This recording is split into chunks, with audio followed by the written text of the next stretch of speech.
Hi everyone, we're going to go ahead and start. My name is Meghan, and I'm the research librarian here at the OLPL Library.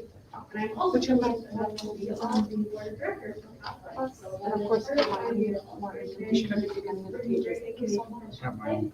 Thank you. And we'll let her kind of introduce herself and talk a little bit more, but if you have questions or need anything from the library, then you can contact me. Thank you, Catherine. Thank you all for being here.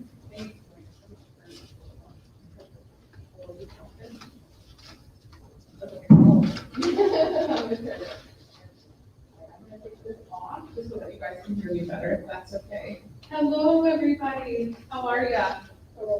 Good, good. It's nice. This is my first event back since COVID in person, so I'm very excited to see faces. Zoom has been lovely, but seeing people is lovelier. So I'm so glad that so many of you came out. Meghan, we are streaming this too via YouTube, so this is exciting too. So we're doing this hybrid model for the first time for us and OLPL Library. So Zach over there might raise his hand, which means a question came in through YouTube. So I will answer questions. This is a small gift. Are you streaming you? Yeah, oh yes, thank you. The only thing that the streamers see is my PowerPoint and they hear my voice. So if somebody asks a question, it probably won't pick it up, but I will repeat the question so that the people at home can hear what the question was. Okay? Yeah, so good question. No, not seeing everybody. I think they're not even seeing me, right? No. Okay, good. So one other housekeeping item for Meghan is the restrooms. So the restrooms out here are currently down, unfortunately. So if you need to go, you can go through these doors, right, Meghan? Into the right, and there's a single bathroom back there, okay? So I just want to make sure everybody knows that. Okay, thank you. Okay, so tonight we are here to talk about caring for a loved one, somebody with dementia, okay? Can everybody hear me? I wish I could get this to stick. Nope, that's okay, I'll just hold it. Okay, so is everybody in the room familiar with Pathlights? No. So this is a trick question. What was our name up until about 6 months ago? Plows Council on Aging. Thank you so much. So we were Plows Council on Aging for 45 years. Wow. And then we rebranded during COVID. So everything about us is still the same as far as our mission, the programs we provide, the areas that we service. We just have a new look. A new look, but same mission. So Pathlights, Plows Council on Aging. Confusing, I know. So my name, of course, is Catherine Stowers. I am the Caregiver Program Manager at Pathlights. I oversee all of our caregiver programming, from support groups to events like this, working with individuals who use our respite program. So all of those good things. I have some other great coworkers that work in the program with me. I am a licensed clinical social worker.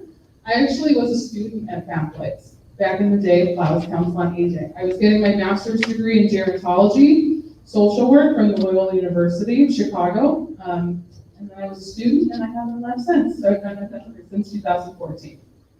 So I'm just gonna go ahead and get started tonight. And I think that the group is small enough, and Zach knows this, that we will just take questions as they come up. Is everybody okay with that? It's a small group, so it can be more conversational than anything, okay? So if you have a question, please raise your hand and we'll chat about it, okay? Okay, so what is dementia, right? Does everybody have a good understanding, a good baseline of what dementia is? Yeah, kind of, okay, we'll go over it a little bit. So dementia, of course, is an organic brain disease. Many different types of dementia. What's the dementia that we hear about the most? Alzheimer's, right? Alzheimer's is the most prevalent dementia, and sometimes people use the terms interchangeably, right? Dementia and Alzheimer's. But there are many different types of dementia, which we'll talk about a little bit later in the presentation. So basically, dementia causes a decline in cognitive functioning. One of the most difficult things about dementia is that the progression is so different for everybody, right? So the saying, when you've met one person with dementia, you've met one person with dementia, right? because it manifests so differently, the types are so different, the stages are so different. So although it is this cognitive functioning decline that results in memory loss, completing tasks, and behavior changes, right? It can be so different from everybody. If everybody in this room is caring for someone or has experience, I bet all of our experiences are very different, which can be pretty hard. How many of us in the room are planners and like to know what tomorrow's gonna look like? Right, Meghan? Me too. And so with dementia, it's really hard because there's no rule book, right? There's no rule book that says your loved one was diagnosed with dementia, and on week 2 you can expect this, year 4 you can experience this. It's so different, which makes it very hard for the planners like Meghan and I, right? So personality changes, behavioral changes, this can occur with dementia, but it doesn't mean that it's going to. It doesn't mean that everybody that has dementia is going to become agitated when, they're upset. So while symptoms can vary greatly, at least 2 of the following are significantly impaired to be considered dementia. Memory, communication and language, ability to focus and pay attention, reasoning and judgment, and visual perception. Has anybody, just to show a hand, ever gone through the testing to have somebody diagnosed with dementia? Not a very short process, is it? No, it can be long and arduous and all of that stuff, right? But diagnosis can be very important. First of all, we want to rule out treatable conditions, right? So how many people knew that a UTI could cause memory loss or could cause agitation or can change that, right? So really diagnosis is key, but the first thing is that we want to rule out anything else that happens. Are there drug interactions, depression? Was there a recent stroke, right? All of these things need to be ruled out. Diagnosis is also going to help us plan for the future, right? So if we have a diagnosis or if we're aware of the memory decline, it really helps us, it provides us an opportunity to continue with quality of life, right? Because the person diagnosed with dementia continues to be a part of that conversation, right? Just because of the diagnosis of dementia comes doesn't mean that it's like, oh, they have dementia, now I'm making all their decisions, right? They still get to make their voice heard, they have their stories, and it's all really important to be a part of it. So the diagnostics, of course, is going to include, yes. Can I just ask you real quick, the UTI that could have the symptoms, could it be any of those symptoms, or is it more specific ones that go to UTI? And if that's not correct, then don't raise the hand. Yeah, so the question was, can a UTI, what was that? I don't want to take too much time. No. So the UTI symptoms can vary. I guess that's the best way to say But it. it could have more than one thing in that list. Yeah, sometimes I've heard, and I'm not a doctor, I'm a social worker, but sometimes communication can change, sometimes agitation. So it can definitely vary from person to person. Memory, yeah. So it's something you don't think about, right? Like a UTI can cause somebody, but that's why it's really important to rule it out. So thank you. So if you've gone through the diagnostic testing, you know that it's medical tests. Your primary care doctor might refer you to a neurologist. How long does it take to get into a neurologist in the city of Chicago? It can take a really long time. It can take 6 months, 12 months, 18 months, really long time. They're going to do a thorough medical history, physical exam, diagnostic tests, mental status exams. They'll ask your loved one, I'm going to give you 3 words, have you repeat them to me, I'm going to give you some pictures. Right? So it's a lot to go through, not just for the person with dementia, but also for the caregivers and the ones involved, but it can provide great information. But people can be afraid of the diagnosis, right? So what does the diagnosis of dementia mean? And what is that going to mean for my life? What is that going to mean for our future? So it can be scary, understandably, but it can also provide relief, right? Because now I get to put a name to this thing that's been here, this elephant in the room, this everything we've been going through. So it can definitely provide some hope too. Getting your loved one to the doctor can be challenging. I won't minimize that. I know that sometimes can be hard. But a diagnosis sometimes can also help get services in place, right? So whether that be through agencies like Pathlights, the Veterans Association, right? So it may also be open a door for some possible help in the house. Now, denial, so denying what's happening with our loved ones, the memory loss, can also be a bit of a risky business. So I always like to give a warning, because the biggest thing we always need to think about when we're working with people with dementia or caring for them is their safety, right? And I talked a couple minutes ago about how everything can change. Where they're at today may be very different tomorrow. So, as an example, yeah, my mom has middle stage dementia, but she still cooks just fine. It's the microwave that she burns the stuff in. So we unplug the microwave because that's where she burns stuff. But who's to say tomorrow she's not going to put something in the oven and burn it, right? Because what happens with the dementia as it progresses is that sometimes the safety becomes even more imminent, right? There's more imminent risk. So we have to really be thinking about that kind of stuff. So like a pill organizer can be helpful, but it may not make things less confusing. Sometimes people might forget where the pill box was placed. They might not remember what day we're on, right? So they've got a brand new pill box, and they don't know if it's Monday or Friday. Some people only take meds 3 days a week and not all 7, right? So although the intentions are the best, sometimes, right, we have to be thinking beyond that. Question? That's something that's been on my mind, so I want to remember. Now, getting that person to get tested, I have a concern about at what point can you have them go in there that you can be sure that it's going to show up on the testing. Because if it's too soon, they're able to, not intentionally necessarily, they can really fool you. They can appear to be fine one day, or in one category, or 2 or 3, like you were saying. It's so variable. You go too late, well then obviously a lot of reasons it's too late. So the concern or the question would be, as far as the timing, I know as a professional, you're going to say, right now, don't wait. But on a practical sense, kind of what you're saying is, there might only be one chance that that person will go. And I don't want to blow it. If it's too soon and I talk him into getting tested, and it's too soon and he passed the test because it's a good day and there's not enough things, is there like a generic way to kind of determine, okay, now that's it? Well, I can identify with everything you're saying, and I have gone through that experience, and I was afraid of the same things that you were mentioning. And it's interesting because there are parts of that testing that is fly through, but then there's others that are big bottom. So, it's as she's telling or saying,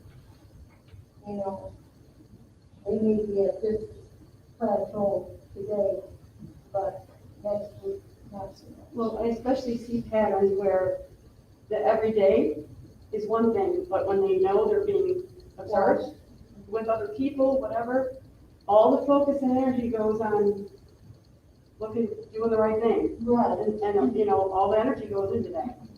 And when they're not under the, Microscope. when they don't feel under the microscope, then it's consistent. And I know that changes with time too, but early on, that seems to be something that is very important. I had my husband tested through a neurology behavioral, which was recommended by Christ. It's never too early, I don't think. If you suspect, because the test is so long, like she said, they can fool you on some of it, but they can't fool you on all of it.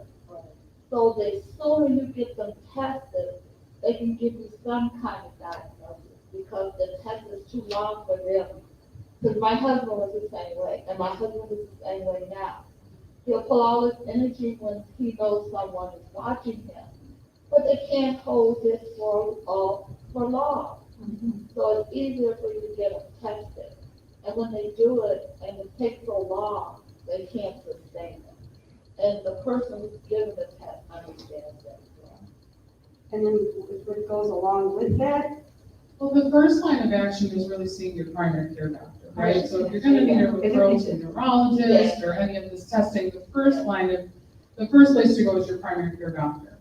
Now, let's say your primary care doctor is like, oh, he's fine, it's just old age, because we know, unfortunately, that happens, right? So sometimes in working with caregivers, I will say, keep a log, right? Because when you're even on the spot, you go to the doctor, right? And they're like, well, what did dad do last week? They're like, well, I think he parked the car in the neighbor's, right? So you can't remember it all either. So I oftentimes will say, if you have a doctor's appointment coming up and you know this is the stuff you want to talk about, you keep a log too. Now, another point to think about, sometimes caregivers also feel, how am I going to talk about this? If my dad or my spouse or whoever it is we're going with doesn't believe they have memory impairment and the doctor in the room, right? So how am I going to do this? So the very good thing, technology has somewhat made this a little easy, because how many of us can communicate with our doctors online? You can send messages, right? So that's a great way, ahead of the appointment. Hey doc, bring Bob in, really don't know how this is gonna go, but I want you to know, last week he doesn't remember what the keys for the house were for, he didn't remember our daughter's name, right? they won't allow that even as a spouse unless he gives permission. They won't talk. You can provide information. They may not provide you information, but they will receive your information. Now, they might not say, oh yeah, I talked about, they might not disclose all of their health info, but they will take the info you're sharing, because it'll help them paint a picture. So let's say we're not all tech savvy, or the doctor's a little old school and we're still doing things by paper. I will also sometimes say to caregivers, write it on a note, and at the point of check-in, ask it to the nurse, and ask her to give it to the doctor. And then that doctor knows what your concerns are. He might lead the conversation and bring that in to where you don't have to be the bad guy there and say, listen, doc, he's doing all of these things, right? So just some tips to think about. But the first place you're gonna go is your primary care doctor, right? Sometimes there's more understanding there. We know that, unfortunately, dementia is sometimes dismissed as just old age, right? Which is unfortunate. So, and then they will refer you for testing or to a neurologist. And what goes hand in hand with that, if you have to bring it up later or whatever, I don't know, but it goes together, is when it's early on, regarding insurance, like whatever, I don't know what kind it is, but if a person, even if it's any of us, whatever, would be needing memory care or long-term care for that kind of thing. I don't even know what kind of insurance it is, but at what point, how do you navigate that? Should you try to get that in place first, or do they have you have to wait 5 years anyway, or, is there a simple Every answer to insurance that? is different, unfortunately. I will say I'm not plugging, although, this is a 3-part series. In 2 weeks on the 16th, we're gonna talk about the legal and the financial matters. What Medicare covers, what Medicare doesn't cover, what will the VA cover, what are you gonna have to pay for? So, Or Medicare. yeah, so although I wish I could answer everything, I really would want to save that for 2 weeks, only because that's an hour long just on legal and financial. That'll be really helpful. Okay? Okay, so to get a diagnosis first, and then try to go get insurance. That's backwards, isn't it? Yes. Well, I don't want to say no. Maybe you and I can chat after, just about the specific situation, but please ask questions. Zach, anything on YouTube? I didn't see your hand. Okay, thank you. All right, so let's just move on, and please keep asking questions. So can dementia be treated? So if diagnosed, the dementia process can be slowed. We know that there are some medications that are given, right, when diagnosed that may help. It's oftentimes the first line of defense the doctors turn to as a treatment option. However, there may be some things at home that you can do to help your loved one with the disease too. So we'll talk about that. So currently there's no cure for dementia. I promise you I would be the first one jumping with all the joy in the world if it ever came down. There's a lot of research. The Alzheimer's Association does a lot of great research and studies on this. But current treatments include medication, medications might be to slow the progression, but sometimes medications are given to deal with behaviors, right? Or moods, or things that people are experiencing. If you're somebody with dementia and you're easily agitated, they might turn to a medication to help alleviate some of that agitation. And there also may be some behavioral changes we're going to talk about, some environmental changes we can do right at home to kind of help with this, with the progression. What do we think, pop quiz, what are the better questions to ask somebody with dementia? Closed-ended, where we give you options and you pick one, or open-ended questions where we say, so here, I'll give you an example. So Barb, do you want pizza or lasagna for lunch? Or Barb, what do you want for lunch? What do we think is the best one or two? One, right? Because think of the agitation and all of that can come up in kind of how we communicate with somebody with dementia.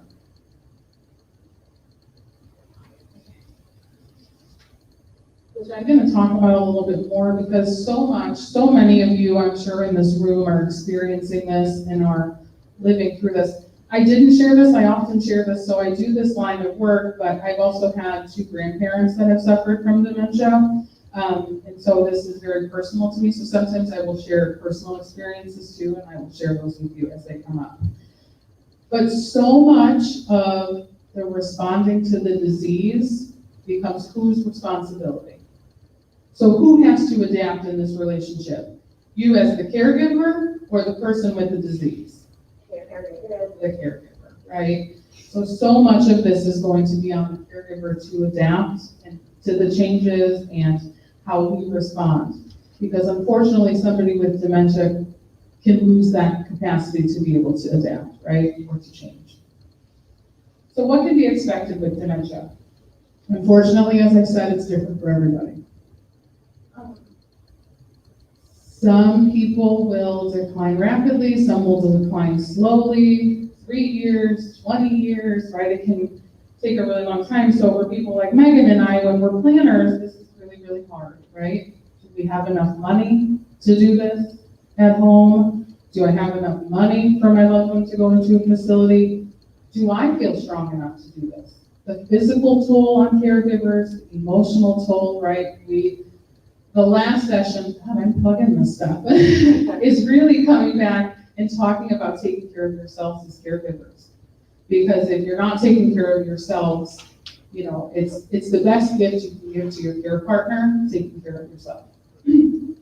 So, as I said, if you know one person with dementia, you know one person with dementia. Because I guarantee all of us in the room that have experience have had all very different experiences. So the types of dementia. So we know Alzheimer's disease is the most prevalent. It's diagnosed 60 to 70% of dementia. It's the one we hear about the most. The Alzheimer's Association is a great resource. They're out there all the time. So sometimes you'll hear people say, oh, my loved one has Alzheimer's. And it's not that they have an Alzheimer's diagnosis, it's just so commonly used in exchange of the two. There's Lewy body dementia, vascular dementia, frontal temporal lobe dementia, mixed dementia, all of these different kinds. So for these, the trajectory is going to be different for everybody, the impairments. Sometimes frontal temporal lobe, the behaviors will change. So instead of like Alzheimer's where you see the memory loss become more impaired more quickly, for somebody with frontal temporal lobe, you may see the behavior changes first. So it's important not just to be thinking about, getting a diagnosis, but also getting a very specific one. Can you give just a couple examples of that? The frontal temporal changes, some more common examples of the type of things. Yeah, so kind of some obsessive compulsive behaviors, where maybe the memory is still going to be impaired, but maybe somebody becomes obsessive about taking laundry in and out of the washer multiple times, or Walking.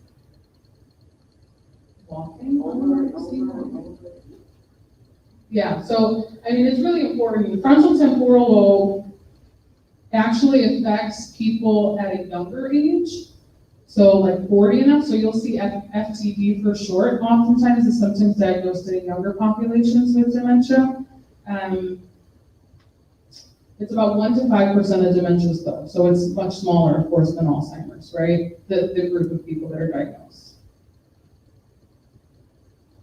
So let's talk about stages. So of course, the early stage, that mild stage, is typically marked where you're starting to get this feeling something's just not right, right? So you can't put your finger on it, but you're like, okay, this isn't, and sometimes if you're living with a person with dementia, this can be really hard to spot, right? Because you're living it every day. Spouse is sometimes like, oh, he keeps leaving that coffee cup there, so I just pick it up, right? So it just becomes so innate in the day-to-day life that sometimes when your daughter comes to visit from California, and she's like, Mom, why is Dad doing that? And you're like, I don't know, he's been doing that, So sometimes when you're living in that every day, it can sometimes be hard to kind of spot some of those very small changes. But some of these can be difficulty remembering recent events, short-term memory loss, carrying out tasks, their spatial ability and orientation, changes in the mood, language and word finding. So really, this generally though has good function at home, right? So you're functioning fine at home, you just recognize that something just isn't right. But this is the stage, when diagnosed early, if you recognize it here, is the time to start planning ahead, right?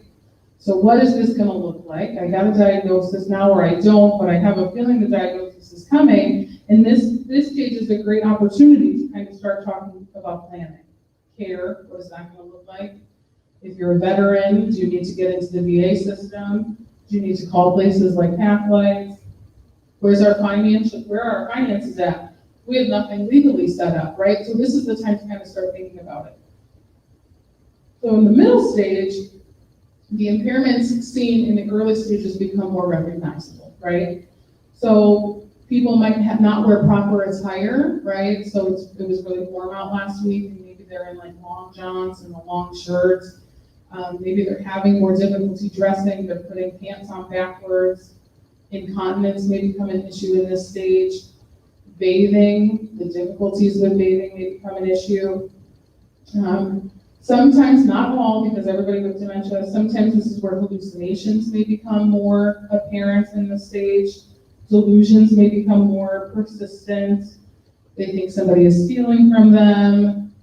Their neighbor is coming into their yard and moving their garbage can, things like that. So this, though, I'll tell you, I wish that at Pathlights we got in touch with all caregivers at those early stages, right? But oftentimes you don't know what's happening, so it's kind of hard to recognize it. This is the stage where we really start to see caregivers reach out for help. Because this is the stage that things are getting really hard at home for the caregiver, right? So they're in need of things like respite, adult day programs, home delivered meals, incontinence supplies, right? So this is the stage as things progress that we oftentimes will see caregivers start to reach out. Oh, anybody in the room worked with somebody or cared for somebody with dementia that we've had to ask to stop driving? Oh, how did that go? It was really horrible at first. My husband would cuss me out every time I told him he couldn't drive his car. But the car that he was driving, I started driving a little bit more. And the car, he would go out and check his car every day.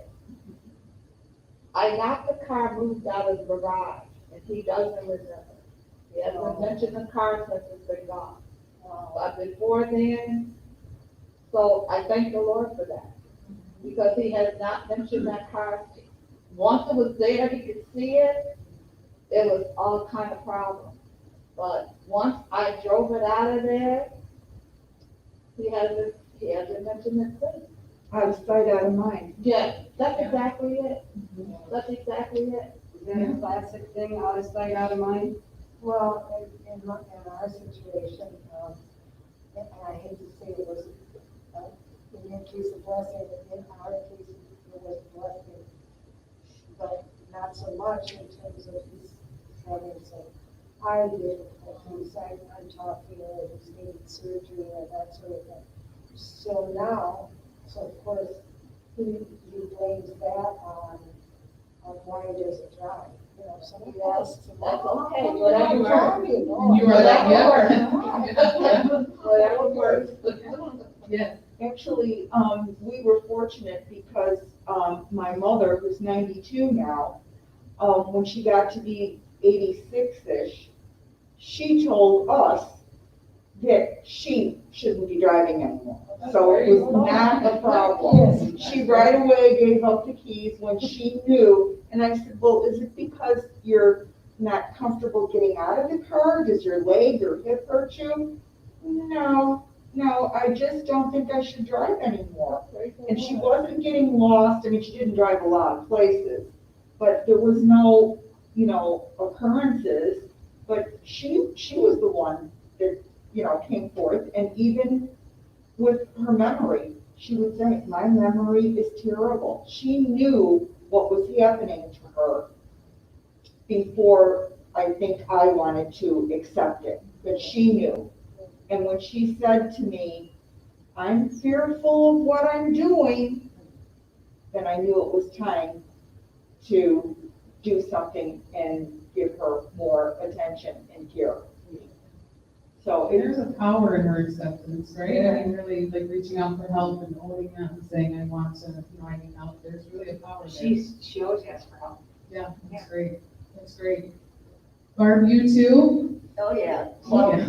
the first time that he couldn't find where he was going, was very scary. And then, after that, if I was with him, he might drive, but a lot of times he'd say, oh, you drive. Yeah. So he was Yeah. okay with not driving. So we've got a newer car and the GPS is programmed for all things all the time, along with lane wandering beepers Yeah. that are going off, beep, beep, beep all the time, driving crazy anyway. But I'm trying to, work toward turning that off. But that's compared to what you guys were saying, that's very difficult. Because the Because the car can behavioral almost change guide there them is now, why right? you have to set the GPS for everywhere you go, depending on how many times. Yeah, and that's the thing, when I go back to safety, because safety will always be at the root of our conversation. It has to be, right? It has to be at the root of everything we talk about. Oftentimes I will work with caregivers and they say, it's fine. Dad goes to that church 6 days a week, he's never gonna get lost. And I oftentimes will respond and say, what if there's a detour? What if Southwest Highway is closed? Would Dad know how to get to that church if that highway is closed? And they'll think about it, right? But it's really scary, getting lost. I hate to tell you that I have worked with caregivers and care partners that have landed up in about 6 states outside of Illinois, Iowa, Wisconsin, Kentucky, because it just takes one round wrong on the highway, right? And so it's really scary. Great big GPS screen that just tells literally one Yeah. step at a time. If there's a detour, it changes instantly. Yeah, but the really, so you're dealing with the technology, if he knows how to work it, but reaction times can be slower, right? So there's all these things. So yeah, the tech is there, so maybe he could get around the detour, but reaction times might be slower. There may be confusion in other ways, right? So Yeah, things like that. But So even that, the lane change, it not only beeps, but it throws you back. yeah, It physically actually puts the car back in the lane Yeah. if you don't do it. yeah,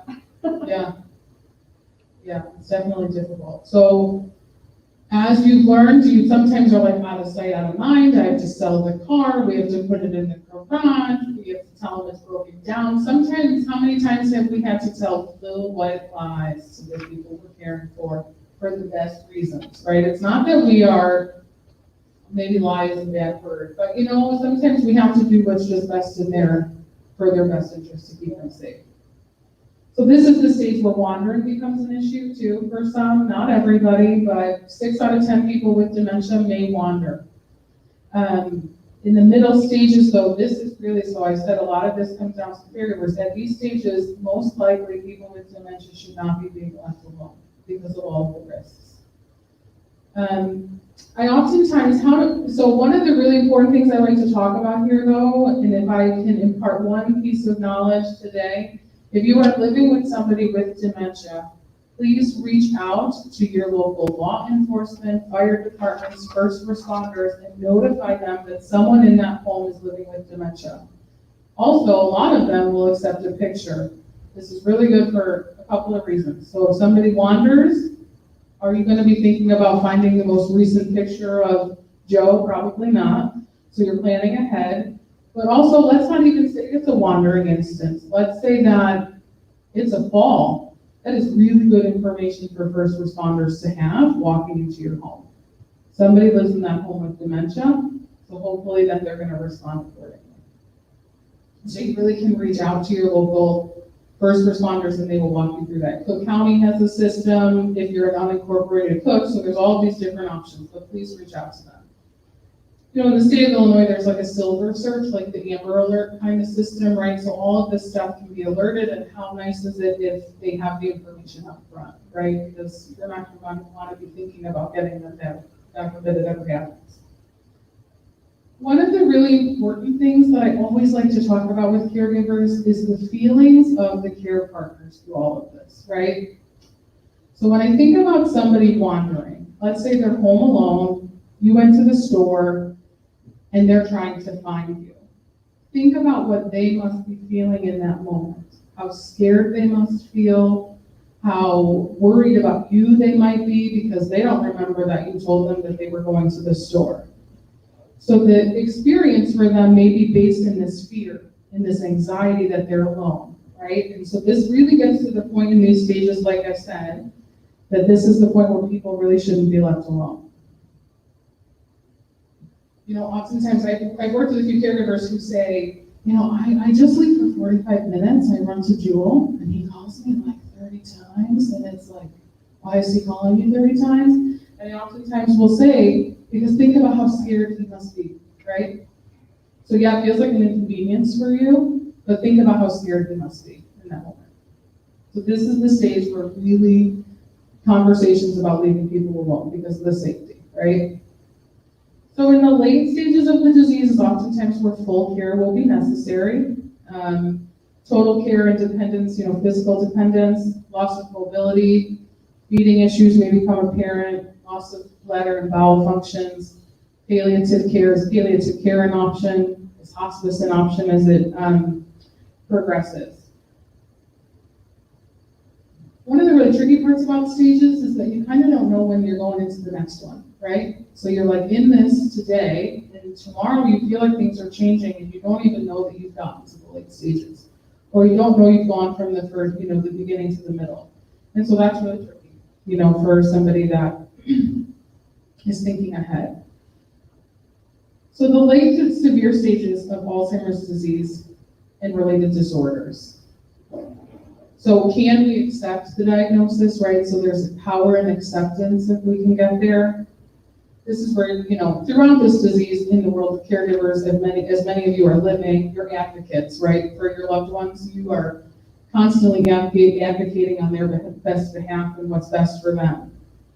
You know, sometimes presence and touch with your loved one, maybe if they've lost communication, but they can still hear, they can still touch, that might be equally as important for caregivers, right, to have that bond. But also, Alzheimer's disease and related dementias can be a really complicated grief, right, especially at those end stages.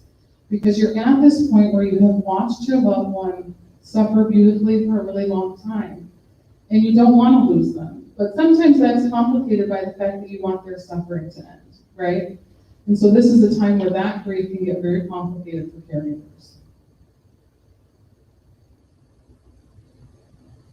It also can bring about, I mean, as we know, dementia progresses over the course of years.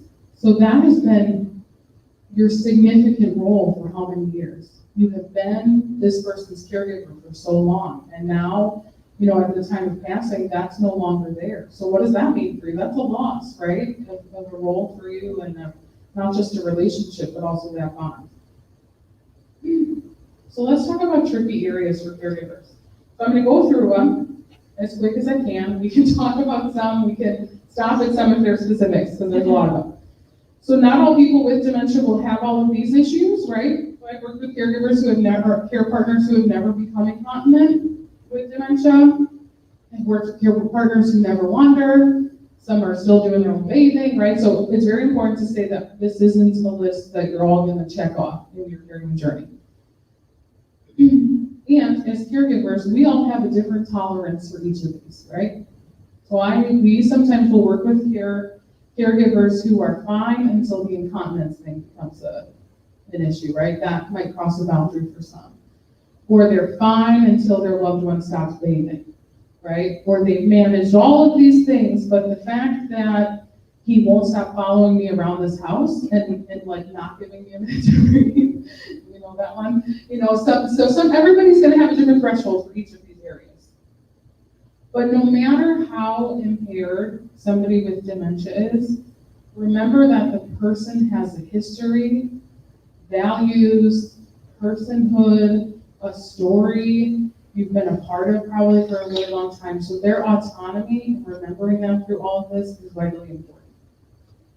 And as we talked about, our loved ones with dementia will no longer be able to adjust their behavior. So it is on us to adjust how we cope. We are the ones that must change our behavior because they have lost the ability to do so. So we don't want to confront, although hard, I know. We don't want to argue. Reasoning, you know, how many people have tried to reason with somebody with dementia? It can be quite hard. Have you won that battle? No. Right.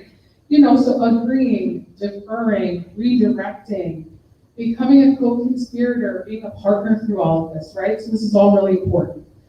There's no reason why their reality and our reality have to be the same. There's no reason for it. You know, of course, if they're putting themselves in an unsafe situation, yes, we're going to jump in. But if our loved one thinks that they're living in Wisconsin in the lovely home that they grew up in, and there's no harm in thinking that, then really, is there more harm in trying to correct that and remind them every day, no, you're in Illinois. My grandfather was from Ireland. So he grew up on a farm. So as his disease progressed, he thought he was on the farm in Ireland. I mean, that's what he knew. That's what he thought. And, you know, big family, which can have its, you know, complications. And, you know, at some point, it's like, there's no harm. He's not hurting anybody thinking he's in Ireland on the farm, you know? It's frustrating for us, or maybe it's sad for us, because why doesn't he know he's here with us? You know, we've been here 60 years, we've had a great life here, all of that stuff. But, you know, there's no reason that, that person with dementia's reality must confirm with ours. Yes? And I'm thinking if you were talking about your husband, this lady here, if you were talking about your husband and you seem a little younger, like, with all of this stuff, right now where I'm at, is we're having essentially where we just have to stay completely separated because it's like the entrance of, I have to ask questions because he's doing things that are illogical or just aren't making sense or out of character or something we've always done that's now different. And there are, I would say, most things in everyday life, this person could be doing it for a reason. You know, I just decided to do it differently today, or I put it here instead of there, you know, whatever. There's a lot of times there could be a reason. So I have to ask, oh, why did you do that? You know, you've never done that way. Why did you do this?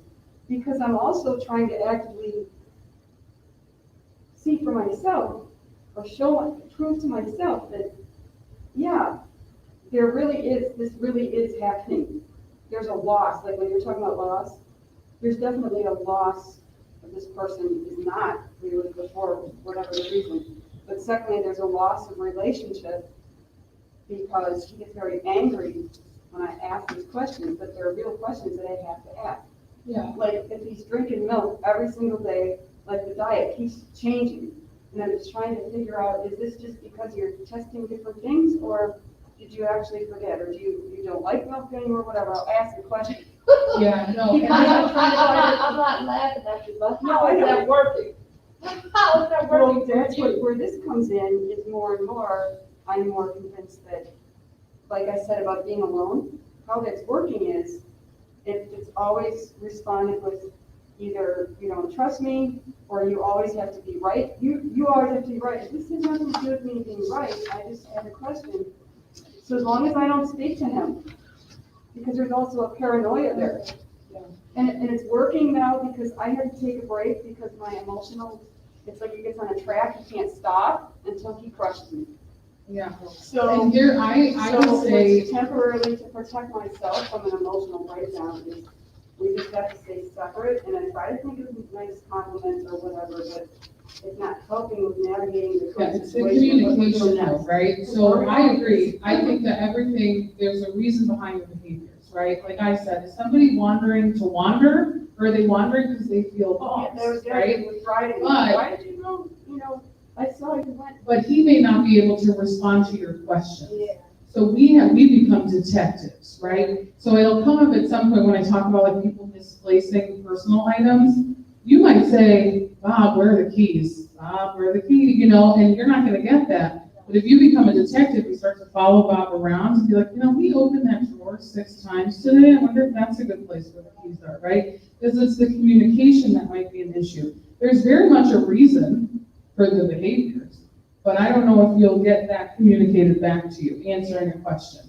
I don't know if he has the ability to answer that Because question. I'm still trying to navigate, like, is there really something wrong, or is it me? It's because I'm alone in this, so I'm still trying to prove to myself that, well, actually, I do know now that there is definitely a problem, but I can't identify quite where it is and where we're going with this and what to do next. And that's kind of why I'm here telling the white lie you were talking about, that I'm going to pick up my You won't library. really win an argument with somebody No. with dementia. No, that's Really. like after, how is that working? It doesn't work. You do end up so frustrated.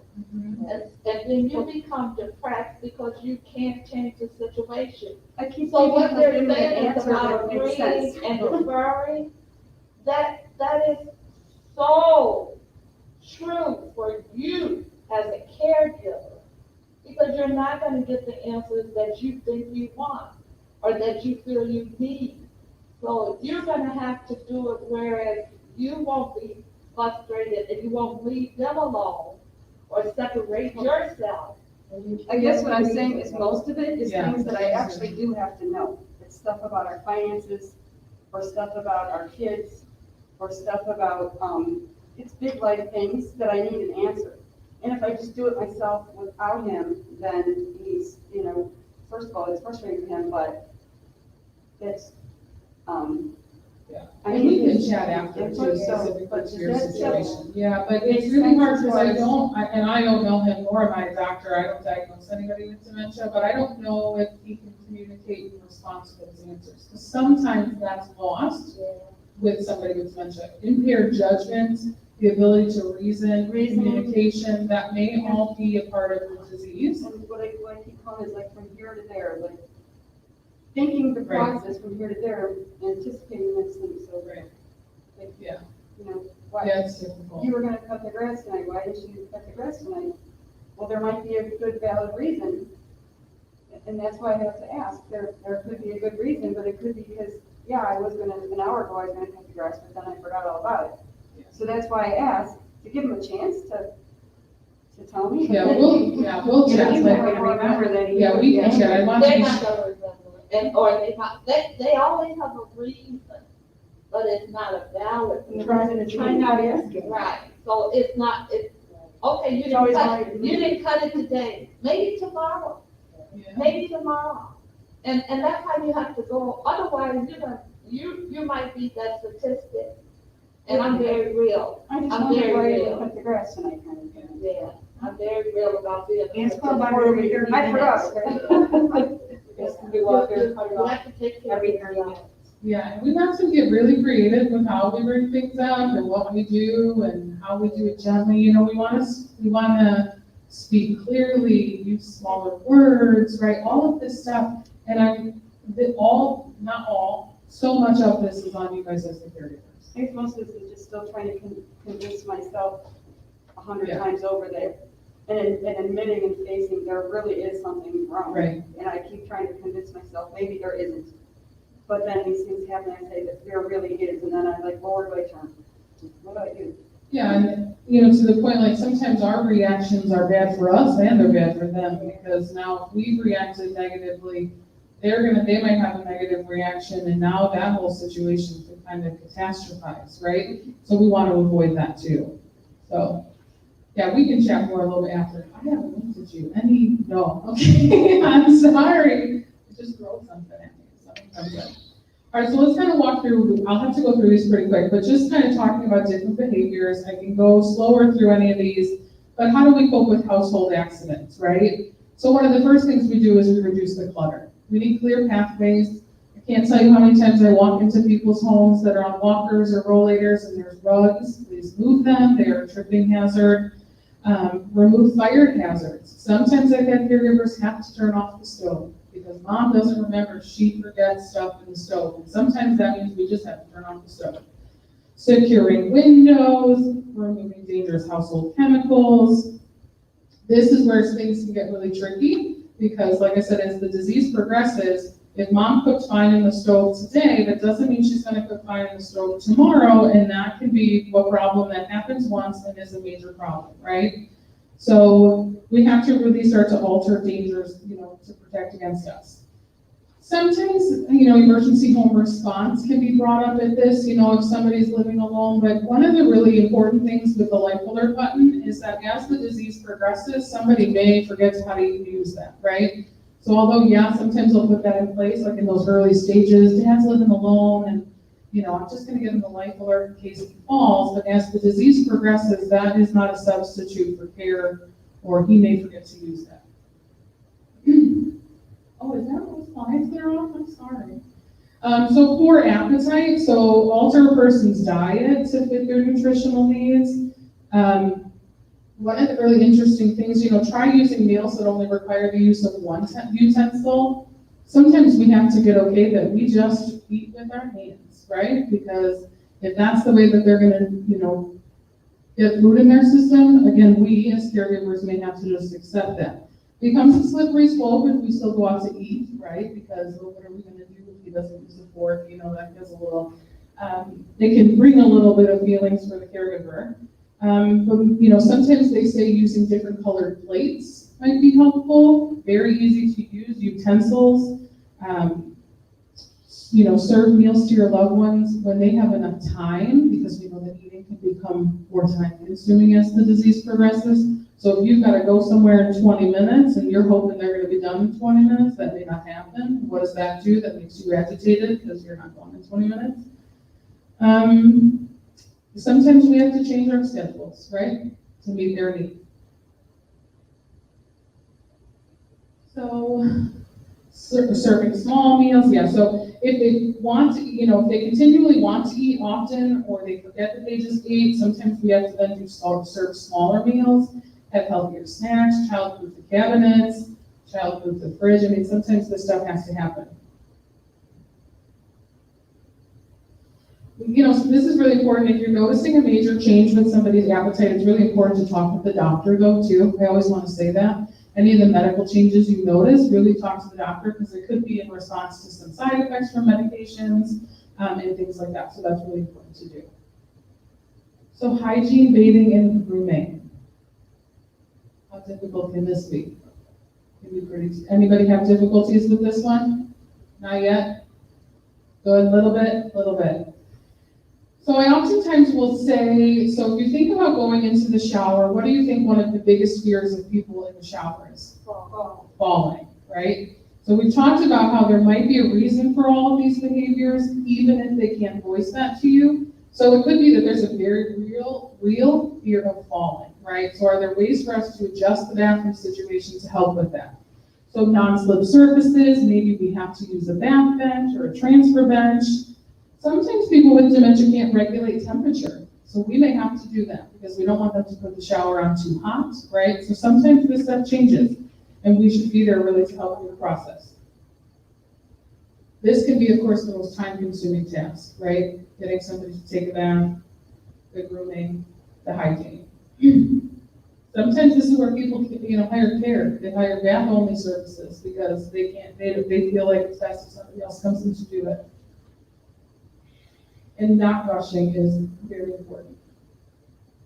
So wandering, right? So we talked about this a little bit. Is there a time of the day where exercise is appropriate, where we get exercise out before, you're You might notice patterns. I say keep a log, even if it's for your own well-being or your own state of mind. You know, if you notice that, you know, Dad has started wandering, and you start to keep a log and you say, okay, now I'm noticing Dad is wandering after dinner every time, so now what can we do to adjust to the fact that Dad is always wandering after dinner?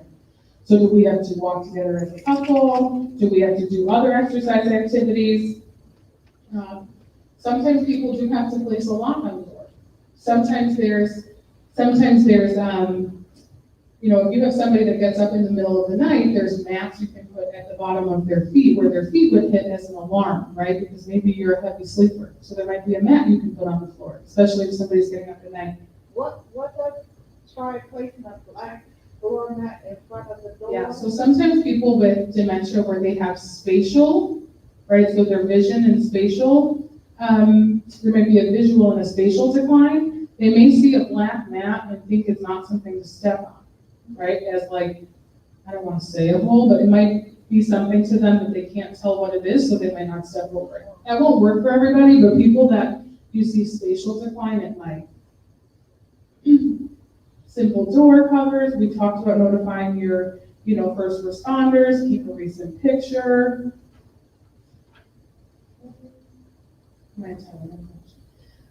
Hiding and losing things. So I talked about this, right? So if Dad can't tell you where he continues to put things, you may have to follow him around to find out where his favorite spot is. Did Mom always wrap the Christmas presents and put them in that closet upstairs? Hey, that might be a closet she goes to put presents or to put things, right? So we have to really get creative in thinking. Sometimes we have to duplicate things, although hearing aids are very expensive to duplicate, of course, but maybe we just have to have extra keys or glasses. Sometimes we have to check, if we know that somebody is regularly throwing things away, we might have to check the garbage cans before we throw that stuff out. Hiding spots are likely, you know, to be where they've hid things before, and maybe even before dementia, like I mentioned, the Christmas presents. Repetitiveness. You know, so redirecting is really important here when somebody is repetitive. So again, searching for the meaning behind the behavior. So is there a reason that they're repeating something? And what could that be? What is that feeling that's there? Reassuring them that they're loved one. You know, for those who can still read, you can leave written messages, verbal, communication, touch, all really important. So the meaning behind the behavior, what's the real concern? Do they feel lost, nervous that they've been forgotten, frustrated that they don't understand what you're trying to say to them, frustrated because they don't remember? So is there ways to engage in another activity, you know, going for a walk or something like that to kind of redirect the behaviors? False ideas and paranoia. This again is their reality. We probably will not convince them that you are not stealing from them or poisoning them, unfortunately. Now, we don't want to minimize that, right? We want to definitely react to that feeling that they're having, but consult with a doctor, of course, if it's a sudden change to rule out that UTI, the infections, the delirium. But again, how we respond, right? So I know you're upset with help if I held your hand. Do not correct. We have to avoid our catastrophic reactions. If they make some complaints over and over again, like losing money, they're harmed in letting them keep a few bucks in their wallet, right? Maybe not the hundreds from the bank, but maybe a few bucks.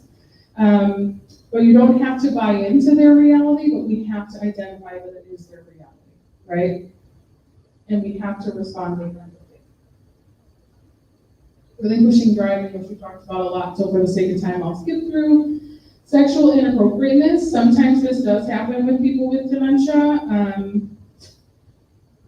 This can be really upsetting, of course. The person may have forgotten social rules and is acting on kind of what feels good for them, so that can be really difficult for caregivers and how to navigate that. Is it an issue with clothes? Are clothes uncomfortable, right? So we have to be really creative and kind of thinking why maybe some of this stuff may be happening.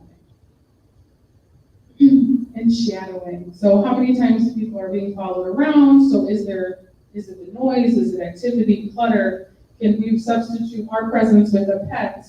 Videotapes of you reading a book, picture albums, right? So reassuring them that they're not alone, you won't abandon them. Person with dementia may feel that their care partner has to be in their line of sight at all times. right? Not always, but they, we know that one. So they may feel like you have to be in their line of sight at all times. And so are there ways for us to kind of make them feel comfort and address that loneliness or that fear of being alone, maybe with other ways, pictures and things. So again, the 30th, Meghan, right, September 30th, we will do a whole class on taking care of yourself, because taking care of yourself is vitally important. When we talk about caregivers, how many times, anybody know what the first thing, like, rule on an airplane is that they say? If for some reason the oxygen masks come down, who do you put the oxygen mask on first? Yourself, right? And then you're able to care for others, right? You're able to help others. It is so equally important in caregiving that we have to take care of ourselves if we are able to sustain care for somebody. Because the toll on caregivers, the physical, the emotional, the financial, the spiritual, right? We have to make sure that we're identifying ways to take care of that for ourselves. That's it, I think. Yeah. So that's it for tonight. Any questions? I kind of went through those pretty quick at the end. Well, you guys are the experts. I mean, you guys are living this life, of course. Do you physically work at an office? Yeah, so my cards are on the table. I'm with Pathlights, formerly Klaus Council on Aging. I'm the caregiver program manager. So please, my cards are back there, probably by the blue bags, right? Probably. So feel free. I will be doing the next 2 sessions too. So 2 weeks, we'll talk about legal and financial, what's covered, what's not, what's the things to plan, and then really, and then we'll talk about caring for yourselves and ways to do that. Do you ever get talks like people like me where, Like one-on-one? where I'm recognizing, obviously it's early onset, and I'm recognizing there's something definitely wrong, and I'm trying to navigate that, and I don't know where to turn, and I'm aware of all that stuff that's, you know, see it online, you know about it from other people, all the extreme stuff is out there and available and very clear to everybody.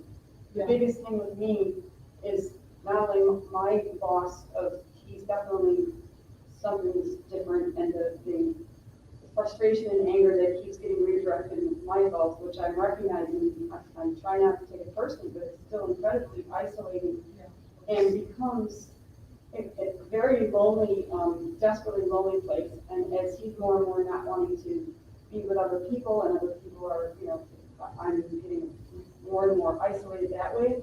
And then also my daughters, girls and their dad, of course, and then COVID, the stress of COVID. COVID They're during too this. young to recognize the reality of how stressful it's been on them. And both of them have now acted out and have cut me off because they think that when I started asking them, are you noticing that dad's changing? And part of it was because it's hard for me, and I wanted them to understand the hardship I'm dealing with. But they both cut me off because they haven't, kind of what I said before, is he's at a stage where, and I'm wanting you to confirm this if you can, if this is a real thing, because my observation is absolutely that he, not that this is intentional, but he's at a stage where he can fool, if he's just having an average, oh, how are you today? He can chameleon or copycat somebody else and appear fine. Yeah, So anyone that knows him more, or getting into a deeper conversation requires logic or reasoning or predicting, he'll fail miserably. So, yeah, so I will say that I don't do diagnosis. I've done this work for a long time. You can take my card, we can chat. There are great support groups that we do where you can connect to other people like this. All that information is probably up there. More information at our website, pathlights.org, or take my card and you can reach out to me I just directly. wonder if you ever get talks for the early on as opposed to later on, like to help with. We can. navigate that. Yeah, I mean, it's definitely something we can talk about, yeah. Okay, Great. I just wonder about your office tomorrow, like, could I call you at your Yeah, office? my card is on, yeah, you can call, yeah, just call the office, Okay. that'd be great. Yeah, because just like we talked about tonight, I said I was gonna go get the paper and my books from the library and I'll be back. Awesome. So now Well, thank you, everybody, thank you. Thank you. Thank you. Nice to meet you officially.